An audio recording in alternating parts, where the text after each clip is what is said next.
Okay, what's next? Tammy Morales has walked this route in Seattle's District 2 before. Hi, good morning. Are you Michael? After losing the D2 seat in 2015 by 344 votes to Bruce Harrell, she's back in 2019, with Harrell deciding not to run again.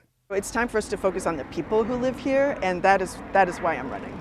In a field of 7 candidates, she won more than 50% of the vote in the August primary, the highest total for any non-incumbent candidate citywide. I think people respect the work that I've been doing and are supportive for that reason. A mom with 3 kids in Seattle public schools, Morales is a community organizer for the Rainier Beach Action Coalition and also serves on the Seattle Human Rights Commission. I am running for the people in this city, for low-income folks, for communities of color, and I don't think that the way the city has been managed for a long time has prioritized those voices. Morales, who's lived in Seattle for the past 20 years, is endorsed by the King County Democrats, the Seattle Education Association, and the Stranger newspaper. I'm supporting you. Oh, well, thank you very much. As of mid-September, she's raised more than $168,000 for her campaign, with over 74% of that coming from Seattle's publicly funded Democracy Voucher program. Political action committees, like the Civic Alliance for a Progressive Economy, have poured about $13,000 into supporting her candidacy.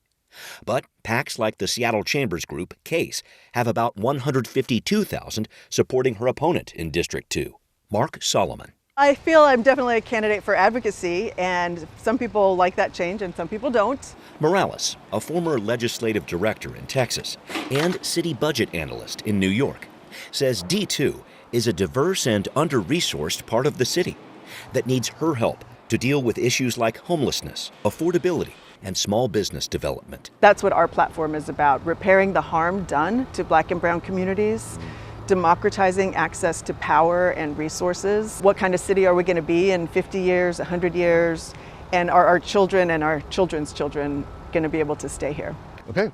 Mark Solomon was born and raised on Beacon Hill, and now wants to be a leader in District 2. The reason I'm running is because I truly care about this community and its people.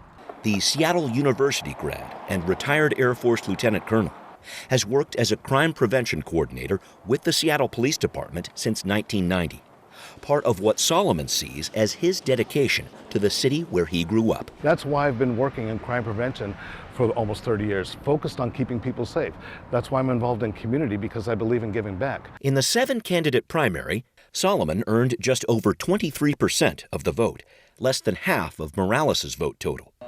But he's hoping his platform, to be responsive, accessible, and accountable to District 2, will help him win in November. I'm not fighting for the sake of fighting. I'm fighting to make things better.